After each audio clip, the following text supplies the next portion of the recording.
Opa, aqui é o Érico e a gente está fazendo uma série de vídeos com as pessoas da minha equipe. E hoje eu queria falar um pouco de suporte. E a Priscila, ela coordena a equipe de suporte.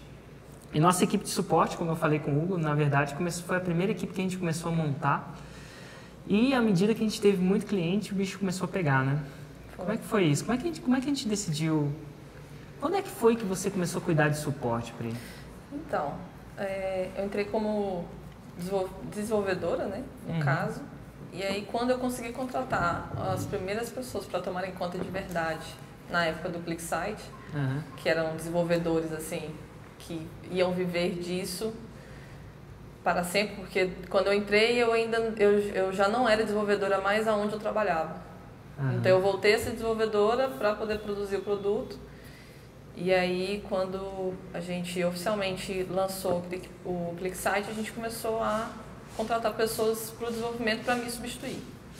E o mais interessante, para quem não sabe, o ClickSite é a nossa empresa que hoje chama ClickPages. Isso. Na época a gente fazia site, e agora a gente faz páginas, a gente fez um rebranding aí da coisa. Exatamente. A gente jogou tudo fora e fez tudo novo. Jogou tudo fora e começou tudo de novo, né? E para começar do jeito certo. Né? Isso. E aí a gente começou a ter cliente e aí eu não tinha suporte. Aí eu fui pro suporte. E aí a gente conseguiu achar mais uma pessoa para começar a ajudar a gente naquela época. Então a gente começou de qualquer jeito para conseguir atender os clientes, porque naquele momento era mais importante eu garantir que os clientes estavam bem atendidos do que efetivamente pensar num processo de como o suporte funciona, quais são as características das pessoas, o que era importante aquela pessoa ter ou não ter. E aí, com o tempo, a gente foi criando tudo isso, né? Show de bola. Hoje, quantas pessoas trabalham no nosso suporte? Assim, entre Fórmula e ClickPages, mais ou menos? 15 pessoas. 15 pessoas. Então, a gente tem 15 pessoas, 7 dias por semana? 7 dias por semana. 7 dias por semana. Sábado, domingo, feriado. Sábado, domingo, feriado e tal. E aí, alguém que está começando do lado de lá, imagino que o cara começou a ter o próximo sucesso, quais são alguns pontos que você acha que é importante antes de começar um time de suporte? Bom, eu acho que a primeira coisa que a pessoa tem que ter é uma ferramenta que registre os pedidos das pessoas, né, os chamados. Os tickets, Os né? tickets que a gente chama. Hoje a gente utiliza o Zendesk, mas existem outras trocentas. A gente não ganha comissão para falar isso, não. E está sendo bom até agora? Tá. O Zendesk ele é muito bom porque, na verdade, ele tira relatório para a gente depois, a gente consegue acompanhar a satisfação do cliente, ele faz pesquisa. Então, assim, todos os recursos dele a gente passou a usar depois. Mas no começo, você tinha que ter alguma coisa que registre o pedido daquela pessoa. Para aquele pedido não se perder. Não se perder. Porque ele gera um número e aí esse número é enviado para a pessoa para falar assim, o seu acompanhamento é esse, se você precisar acionar a gente, isso aqui é como se fosse a prova que você pediu alguma coisa. Então, isso foi a primeira coisa que a gente fez, colocou uma ferramenta que criasse esse acompanhamento. A segunda coisa é começar a criar uma base de conhecimento.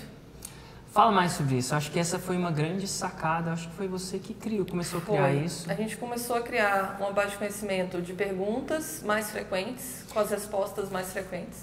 Explica para o pessoal o que é uma base de conhecimento, só para o pessoal entender. Eu faço uma pergunta assim, como é que eu retomo minha senha? Ou como é que eu faço o lançamento de semente? Isso. Aí o cara responde. A gente responde e aí, na verdade, aquilo entra para uma base de conhecimento depois de umas 3 vezes que pessoas pedem aquilo. Não é qualquer pergunta. Não é qualquer pergunta, porque às vezes é uma pergunta muito específica que não tem motivo da pessoa ficar buscando isso em algum lugar. Aí eu vou falar de novo do Zendesk, porque é o Zendesk que a gente usa, né? Mas como o Érico já falou, não é para pagar. A gente paga por ele, inclusive. A gente paga bastante, não é barato não. O Zendesk ele tem essa área de base de conhecimento, então a gente coloca uma pergunta que a pessoa fez e lá a gente responde. E aí na resposta a gente coloca imagem, às vezes faz um vídeo, explica da melhor forma aquela pergunta, né? Qual que é a resposta daquela pergunta. Então, além da gente poder enviar a resposta, o link da base de conhecimento no ticket, a pessoa também pode pesquisar sozinha. E ela começa a sacar que ela, opa, eu posso... Exatamente. Então, o número de tickets acaba diminuindo porque a pessoa tem aonde buscar a resposta sem precisar falar com a gente. Então, isso foi uma sacada muito boa pra gente, assim, diminuiu os números, os tickets do suporte. Então, nesse foi o primeiro momento. Quanto melhor a base de conhecimento, menos as pessoas... querem falar com você, assim. Quer resolver o problema, vai na base de conhecimento também, né? Isso. Certo. Bom, deixa eu pensar, uma terceira coisa... Acho que chegou uma hora também que a gente quis implantar o chat. Como é que isso foi eu ia isso? falar, estou tentando lembrar do perfil de pessoas, mas assim, em relação a o que a gente faz, né? O chat foi a outra coisa que a gente percebeu que diminui mais ainda os tickets do suporte. E aí você já resolveu... Uau, deve ter caído alguma coisa lá. Mas você já recebia... O que será que caiu? Não sei.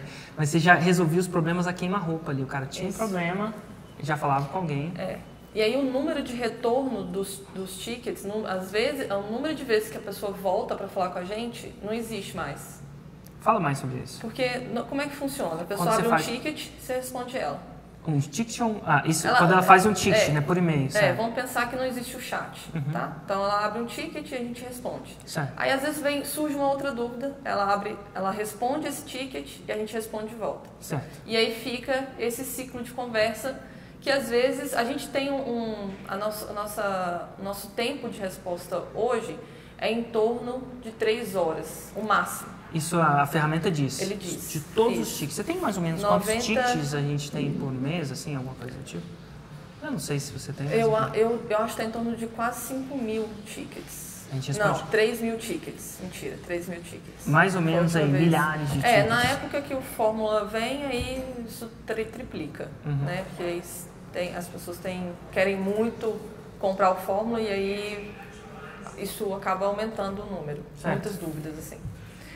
Bom, então normalmente são em torno de 3.000 tickets, mas porque existe muito desse retorno. A pessoa tem uma dúvida, aí volta, aí tem outra dúvida, volta, e aí essa conversa acaba até durando 2 dias, muitas vezes, porque tem um prazo de resposta. Então a gente tem mais ou menos 3 horas o máximo de resposta, a gente está com 97% de satisfação hoje dos nossos clientes. E a gente vai falar aí como é que a gente mede isso depois, né? Tá. Mas enfim.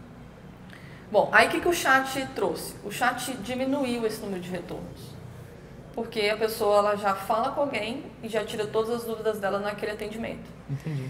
E aí o mais legal é que esse chat vira um ticket, a pessoa recebe essa cópia dessa conversa com o número de um ticket, então ela pode até consultar o que a gente falou com ela depois. Então, isso também acaba com a quantidade de tickets abertos. Mas eu lembro, muito tempo atrás, antes da gente implantar o chat, foi uma coisa que a gente demorou um tempo para querer implantar. Qual que foi a história? A gente resistiu um pouco, porque atendimento do chat, a pessoa que está lá, ela tem que saber muito bem o que ela está falando. Ela tem que ter atendimento muito claro, muito conciso.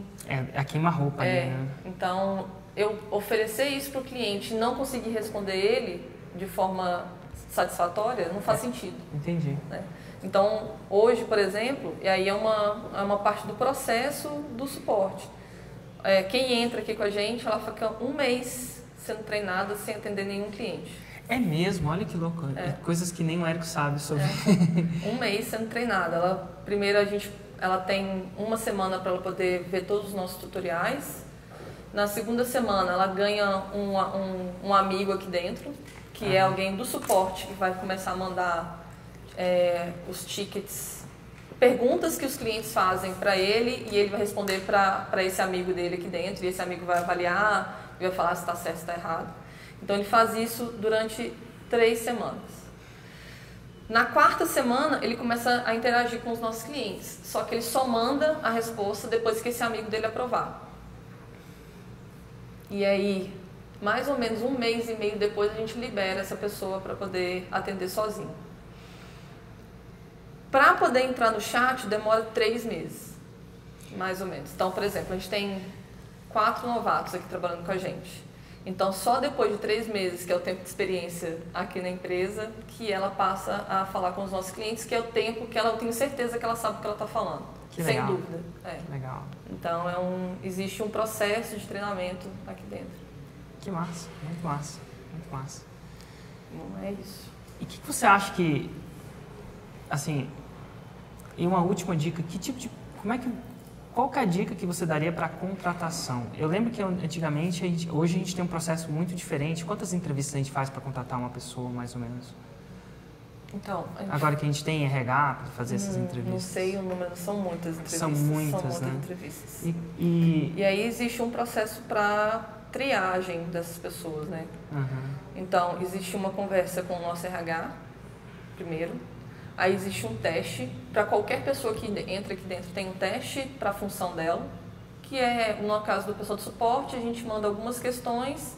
Nessas questões eu quero ver como ela se desenvolve no português, na lógica da resposta, no que ela achou. Aí eu mando uns links para ela pesquisar sobre a gente, então para eu ver se ela leu o conteúdo que eu passei para ela, porque a resposta está ali naquele conteúdo. Então eu preciso que ela seja atenta em vários detalhes, no caso do suporte. Depois disso, existe o DISC, que avalia comportamentalmente a pessoa como ela é. Essa é legal, uma puta sacada que a gente teve foi o DISC, né? A gente tem as competências técnicas, mas essa ferramenta avalia as competências comportamentais dela. Exatamente. A gente tem isso na base de dados, porque você fala, ele é assim por causa desse jeito, isso é uma natureza dele. Até o jeito Esses de são os falar pontos. com a pessoa, você sabe. Assim, até o jeito de falar. Então você sabe que às vezes cada pessoa é diferente, tem pontos fortes e fracos, e você vai saber, esse é um ponto fraco dela, porém ela tem um compensa para um ponto forte. E para os gestores, isso é mais fantástico ainda, porque você sabe como motivar aquela pessoa, você sabe como recompensar ela, você sabe como... Você sabe o que é importante para ela. Normalmente. Então, uma pessoa com o perfil do Moisés é diferente de uma pessoa com o perfil do Diogo. Exatamente. Para motivar o Diogo são coisas diferentes. Mas é tipo assim, tá lá no perfil comportamental. E no caso do disco do esporte, a gente viu que existe um perfil que funciona muito bem pra gente. Então, hoje, o pessoal do esporte, isso foi testes, né? Todo mundo que foi entrando fez, e aí a gente viu, as melhores pessoas e que respondem, que dão mais atenção pro cliente, que tem um nível de satisfação muito alto, tem esse perfil no DISC. Exatamente. Então, e aí a gente hoje a gente se enquadra as pessoas que está próximo daquele, pelo menos. Assim. E é muito louco, assim, eu não sei se você sabe disso também não, mas coisa que talvez você saiba, mas o Moisés não sabe não. Uma vez que você acha uma pessoa que é perfeita para aquela função, você tem como clonar ela. Exatamente. Você roda aquele teste em 10, 20, 30, 40 pessoas. No seu caso não foi porque a sua posição é a primeira posição diferente, a gente não sabe o que seria ideal. Mas se eu quiser achar alguém para que seja porque competência técnica a pessoa pode até aprender, mas comportamental é muito difícil. O cara vem assim, então a gente achou os campeões de suporte, porque tinha as métricas que respondiam do jeito que a gente gostava, com o nível de satisfação que a gente gostava, e falou assim, esse é o perfil. Se a gente clonar, e a gente rodava esse teste de várias pessoas, a gente sabia, essa pessoa tem o mesmo comportamento dela. E aí na hora da entrevista, acredite ou não, é isso que acontecia. A probabilidade é alta, o correlacionamento é muito alto. E é muito engraçado, porque grande parte das pessoas do suporte trabalham com a gente, um dos perfis que é o mais importante pra gente é que ela é facilitadora. Bem lá, ela tem um nível de facilitador muito alto. Então são pessoas que estão prontas para ajudar alguém, que facilitam a vida do outro. Então grande parte do pessoal do suporte tem esse perfil. Agora, o perfil do suporte é diferente do perfil de um programador, que é diferente do perfil de um cara na área gerencial, é diferente. Então cada dia a gente vai descobrindo quais são os perfis que funcionam pra gente, né? É muito louco isso. E aí o mais legal é que, só para fechar, o mais legal é que as pessoas que não estão nesse perfil, elas acabam saindo. Garoto, sabia dessa? Elas saem por elas mesmas. Elas saem por elas mesmas, porque ela vê que ela não se enquadra naquela turma. Ela fala assim, cara, isso aqui não é pra mim. É uma coisa da cultura. Com o tempo, a pessoa ela vê que a cultura do lugar não faz parte dela. Se a cultura do suporte, a gente fomenta o cara ser um facilitador naquele lugar, o cara, mas eu não sou um facilitador, naturalmente ele vai sair. Ele acaba saindo. ele acaba saindo, que é muito louco isso. E aí a gente vai ficando com mais pessoas daquela cultura. E as pessoas se reconhecem, né? Isso também é legal, porque... E aí quando ela entra no time, eu falo, porra, entrei no time, eu pertenço a isso, esse time. É muito legal aqui. É muito interessante, vai criando a cultura. De repente a gente podia fazer um vídeo de cultura, né? Ó, e tem uma última sacada, eu sei que esse vídeo tá ficando, mas eu acho que são boas sacadas que eu acho que eu queria saber. NPS, cara, eu acho que... O que você achou desde que a gente implantou o NPS? E primeiro vamos falar o que é NPS, né? Acho que é Net Promoter Score. Que ele fala quantos nossos clientes estão... aptos a promover a gente. Aptos a promover a gente. Então a gente pergunta para os nossos clientes de 0 a 10 o quanto ele promoveria, o quanto ele recomendaria nosso serviço. Então isso é para todo ticket a gente recebe um NPS? Como é que faz? Não, o NPS você tem que rodar ele 2 vezes por ano. Existem técnicas para você aplicar, você não pode rodar todas as vezes. E aí, só para ficar claro, são 2 coisas diferentes, né? Tem a satisfação do cliente em relação àquele atendimento e que todo ticket, depois de 48 horas que foi fechado e a pessoa não respondeu de volta, a gente manda para saber como foi a satisfação. Ah, então quando você fecha o ticket e o cara não fala tá tudo bem, você manda 48 horas depois, a ferramenta envia sozinha para falar, você foi bem atendido? Foi bom? Foi ruim? Se foi ruim, fala por quê. Se foi bom, fala por quê. Então, isso é uma coisa. E aí o Net Promoter Score você roda para todos os clientes 2 vezes por ano. A gente rodou esse ano e aí foi surpresa, assim, a gente estava imaginando uma coisa e foi muito mais alto pra gente, né? Claro que você tem, a gente chama de detratores, as pessoas que respondem de 0 a 6. Isso as pessoas não gostam do seu produto? Às vezes não é nem que ela não gosta, mas às vezes ela não está totalmente satisfeita para te dar um 7, 8 ou 10. Quem já foi cliente sabe disso. E aí, de 7 até 8, são pessoas que são neutras, que elas não falam mal de você, mas elas também não... Elas gostam de você, mas elas não chegam no nível de te recomendar para alguém. Certo. E tem o de 9 e 10, que são seus fãs. Aí você pode falar assim, essa galera aqui é meu fã e tudo mais. E aí, o Net Promoter Score, ele promove uma forma de você descobrir o porquê que aquela pessoa não gosta de você, efetivamente. Então, normalmente ela escreve e a gente usa isso para melhorar os nossos produtos. É muito louco, né? Imagina no ramo de vídeo, Moisés, se todo vídeo você tivesse a porcentagem das pessoas tem pessoas que gostam do vídeo, mas não recomendam. Tem pessoas que não gostam do vídeo e tem pessoas que gostam e recomendam. Se a gente tivesse uma nota para saber disso para cada vídeo, elas pudessem falar o porquê, a gente faz o Net Promoter Score e depois fala porquê. E a gente vai rodando essa base de dados e vai entendendo, eu lembro que na época a gente, foi muito boa a resposta, mas demorou. Ou foi muito boa a resposta, mas foi rápido. Ou a resposta foi rápida, mas não resolveu o meu problema. E a pessoa, se a gente tivesse essa inteligência para cada coisa. Então, assim, essa pergunta é muito massa de fazer o tempo inteiro. De repente, a gente pode fazer nos últimos vídeos, pedir para ele assistir um vídeo e responder essa pergunta, né?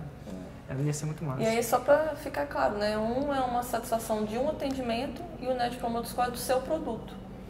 Então, essa é a grande diferença de uma avaliação do suporte, né, de atendimento direto, e o outro é de forma geral do seu produto. Aí a pessoa fala, eu gostaria que tivesse isso, ou essa funcionalidade seria legal, ou esse podia ser regravado isso. Então, você consegue pegar aonde você pode melhorar no seu produto. Então, isso que é o fantástico do Net Promoter Score, é melhorar o seu produto final. Show de bola.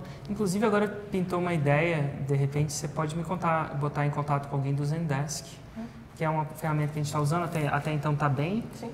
Infelizmente, a gente não ganha nenhuma comissão por falar nisso, mas a nossa intenção com esse canal não é ganhar comissão nesse exato momento, é passar um pouco, de sentar aqui, a gente não é perfeito, a gente está aprendendo à medida que está acontecendo, está aperfeiçoando o tempo inteiro.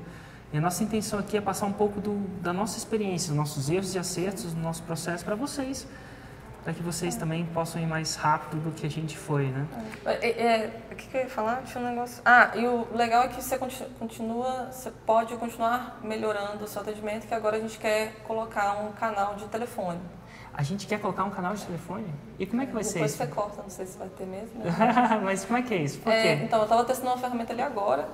Então, assim, o suporte nunca chega no seu limite de melhoria, né? Então, nunca é demais, né? O cliente sempre quer mais enfim, a gente sempre E aí agora a gente está eu estava testando uma ferramenta ali agora que é a gente poder ligar para a pessoa e aí você tem todos os dados daquela ligação dentro de um ticket. Então a pessoa vai receber o ticket da ligação, igual do chat ou de um... Então, é da gente para a pessoa ou da pessoa para a gente? Então, o futuro é da pessoa ter um número para poder ligar para a gente. Então, a gente está começando a validar essa experiência agora. Então, eu não sei quanto tempo isso vai demorar, se é em 1 ano ou 6 meses. Mas a gente está começando agora um processo de ter uma central, por exemplo. Que legal, muito massa. A ideia é essa sacada de hoje, isso é parte de um projeto de postar uma sacada por dia, por 365 dias. Eu acredito que aqui teve mais de uma. Se você gostou desse formato, deixe um comentário. Se você gostou e quer ouvir mais da Priscila, deixa outro também. Sempre importante a gente entender isso. Um grande, grande abraço. Eu vejo você. E se você está me escutando isso no podcast, muito importante. Segura essa. O melhor jeito de você fomentar esse projeto é deixando uma resenha, uma opinião, porque de alguma forma isso é um sinal de fumaça para pro iTunes ou pro Google Android, sei lá o que. Eu não tenho Android, mas enfim, mas é o mundo do Android, você vai entender. É um sinal de fumaça para fazer com que essa mensagem chegue a outros empreendedores, e quanto mais isso chega, mais eu fico motivado em dividir alguma das coisas que estão funcionando para mim, para você também. Grande abraço, obrigado, Priscila. Tchau! E a gente vê no próximo episódio. Tchau, tchau! Tchau!